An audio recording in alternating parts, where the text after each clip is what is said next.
کورونه ډېره زیاته مننه. د وطن حالات خو لا دغه 50 کاله کې همداسې حالات دي. موږ خو لږه ښه ورځ لیدلې ده اوسه.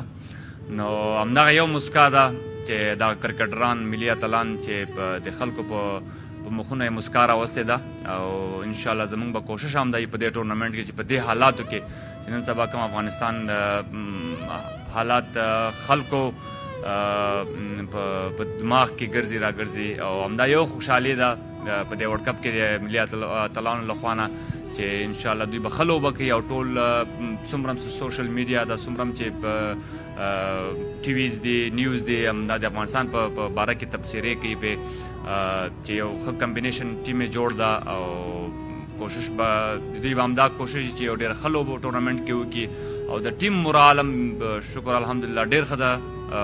دغه یو نیم هفتې 2 هفتو راسې موږ ټول یو ځای سره وام اپ ګیمونه لوبې مو کړلې.